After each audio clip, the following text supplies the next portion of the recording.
Boa noite, estamos de volta com as nossas aulas de empreendedorismo. E hoje, nossa quinta aula, vamos falar sobre a terceira onda. Então, nós estamos avançando aí na discussão de empresas, de negócios. Hoje nós estamos, o mundo todo está participando aí de um processo chamado economia criativa, né? Então, nós vamos voltar um pouco no tempo para ver como é que surgiu tudo isto, como é que iniciou essa discussão e essas mudanças na economia para que nós chamássemos agora de economia criativa. Então, começamos lá atrás com Alvin Toffler e um livro que ele escreveu chamado A Terceira Onda. É aí que nós começamos a perceber mudanças no processo de produção. Quer dizer, nós começamos a perceber, não, ele, Alvin Toffler, começou a perceber mudanças e daí ele criou esse pensamento, né, chamado aí a terceira onda. Então vamos ver o que aconteceu e como é que surgiu tudo isso. Então, esse daqui é o Alvin Toffler. Ele escreveu o livro A Terceira Onda junto com a sua esposa na época. Os dois eram vivos, não são mais. E o que ele percebeu? Ele percebeu uma coisa interessante numa empresa, aliás, na economia americana, né? Mas começou o raciocínio dele a partir de uma empresa. Ele viu que uma determinada empresa que produzia algo, vamos supor, produzia cadeiras, né? É, tinha mais pessoas trabalhando no escritório do que na fábrica. E o raciocínio dele era esse: peraí, se a empresa tem sucesso produzindo e vendendo cadeiras, não seria lógico que houvesse mais pessoas trabalhando na produção de cadeiras do que na administração, né, disso, no controle disso? Então não faz sentido ter mais gente. E aí ele começou a observar que isso era uma constante nas empresas americanas depois da Segunda Guerra Mundial. Isso começou a acontecer. Mais pessoas trabalhando na administração do que na produção. Então, a partir daí, ele começou a pesquisar e ele desenvolveu um raciocínio. O raciocínio dele foi este daqui. Tá? Ele diz o seguinte: olha, desde que a humanidade produz, nós passamos por três grandes mudanças radicais no processo de produção. Certo? Então, a primeira grande mudança se deu no que ele chamou de Revolução Agrícola. Então, se a gente retornar aí na história da humanidade 10 mil anos, né, a gente vai ver o seguinte, que lá atrás não se produzia nada, lógico. Certo? Então, as pessoas elas viviam de coleta. Então, se tinha frutos, elas comiam. Se tinha caça, elas comiam.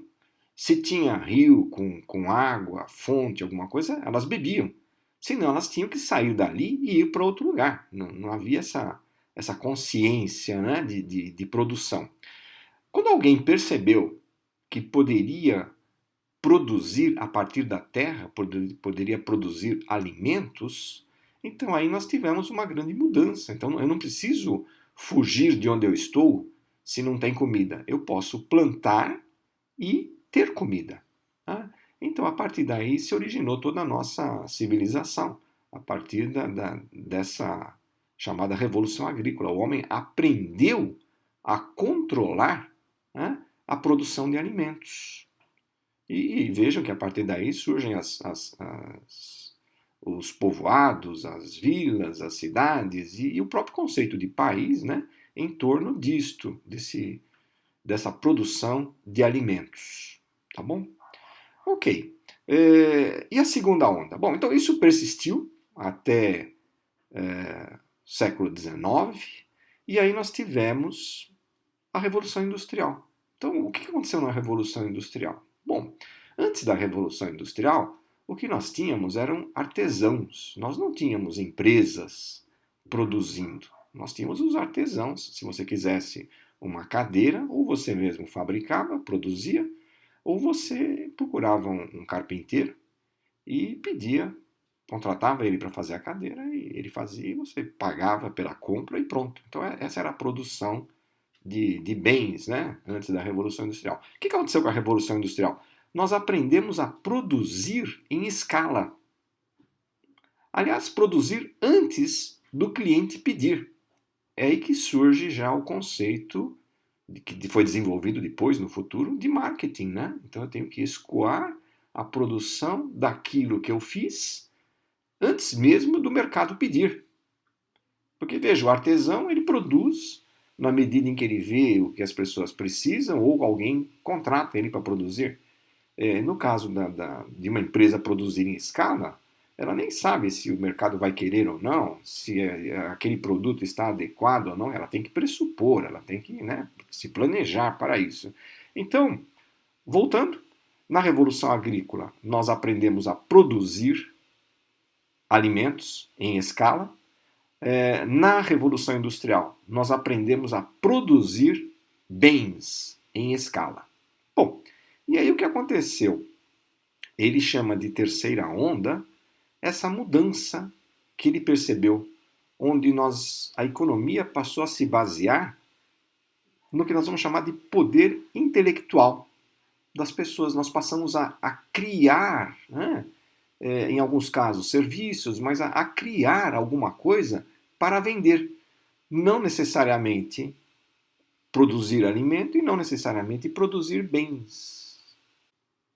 A partir desta constatação, né, ele passou a desenvolver aí um raciocínio sobre o que estas mudanças ocasionaram em termos econômicos. Ele também citou consequências no plano político, no plano social, mas o nosso foco aqui, vamos ficar nas questões econômicas. E ele chamou isso de onda. Então, primeira onda, segunda onda e terceira onda. E o livro dele fez um sucesso por causa dessas ideias. E a partir daí foram aceitas. Quer dizer, nós trabalhamos sim com esse conceito de primeira onda, segunda onda e terceira onda na economia, né? Nos processos de produção. Daí então vamos ver as considerações que ele faz a partir desses conceitos, tá bom? Então vamos ver aqui, no caso de fatores de produção, então antes, no caso da primeira onda e da segunda onda, quais eram os fatores de produção? A terra, o capital, a mão de obra. Sim, a terra então na primeira onda, na segunda onda, aí nós adicionamos à terra, né, a questão do capital e a questão da mão de obra. Só que na terceira onda, isso passa para o conhecimento e para a informação. E vocês podem ver isso hoje na questão da inteligência artificial, na questão de TI, principalmente, que é utilizado como um fator de produção. Então, quando hoje nós criamos aplicativos para vender esses aplicativos são a base de muitos negócios hoje. Tá? Então ele acertou sim lá atrás ao propor esse raciocínio. Certo? Na questão do capital, então nós temos aí antes ativos tangíveis e, portanto, limitados. Né? Então a terra que você utiliza ela tem uma capacidade de produção. O capital, o dinheiro, também não é infinito. Certo? E a mão de obra também. Ela é, enfim, reservada ao número de pessoas, né, que podem trabalhar. Tá bom? E hoje? Bom, hoje nós começamos a trabalhar com ativos intangíveis, que, por exemplo, é a criatividade, é a tecnologia, portanto, ilimitados. Nós podemos produzir, né, isto, não vamos dizer indefinidamente, mas conseguimos aumentar aí a capacidade de produção, não é? O sistema econômico. Então, vamos lá. Qual era a moeda utilizada no passado? Então, ouro, ou até, por exemplo, o papel moeda. Né? Depois do ouro, o papel moeda. E hoje? Bom, hoje nós estamos discutindo aí bitcoins, não é? Então, moeda eletrônica, moeda digital. Né? E sim, deve haver uma grande mudança daqui para frente. Não estamos nem quase usando, Assim, usamos, mas é muito mais usado hoje o que nós chamamos de dinheiro, o cartão, né? Dinheiro em cartão, dinheiro plástico, que na verdade não é dinheiro, ele é um meio de pagamento. Mas nós utilizamos o cartão para fazer as compras e o dinheiro, o papel moeda, é transferido entre bancos, né, as reservas, não é isso? Velocidade das transações. Eram rápidas. Hoje é tempo real. Nós fazemos uma transação num clique pela internet, né? Nós pagamos qualquer coisa entrando no site, na página do banco e fazendo a mudança, a transferência de dinheiro, pagando um boleto. Né? Nós fazemos uma compra e imediatamente lançamos isso no cartão de crédito, por exemplo, pela internet, através de um clique. Né? Tem as informações e fazemos essa transação. O sistema econômico. Ok, a inovação era intermitente. Bom, continua intermitente, mas a questão é que antes era assim, se inovava e durante um bom tempo se usava essa inovação. Depois se inovava novamente, durante um bom tempo se usava. E hoje esse tempo de uso diminuiu bastante. Então hoje a gente inova, usa, inova, usa, inova, usa, ou seja, a frequência se tornou maior. E a escala para dentro desse novo processo. Sim, nós trabalhávamos antes com grandes unidades, então grandes empresas produzindo. E hoje nós temos pequenas empresas, as microempresas, né, as empresas individuais, passando a fazer parte desse processo de produção.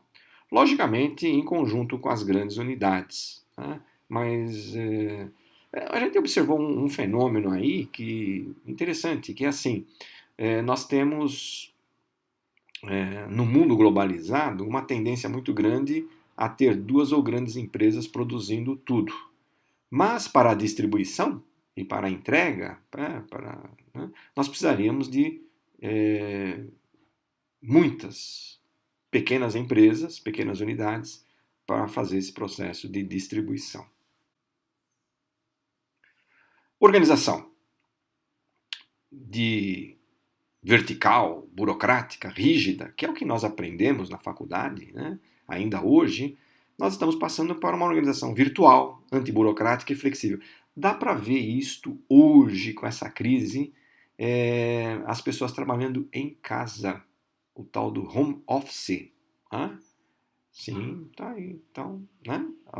Você pode hoje talvez montar uma empresa que não exista fisicamente. Ela existe, o conceito de empresa, de organização, existem pessoas controlando, pessoas trabalhando, mas não necessariamente ela precisa estar localizada, centralizada num ambiente físico, por exemplo.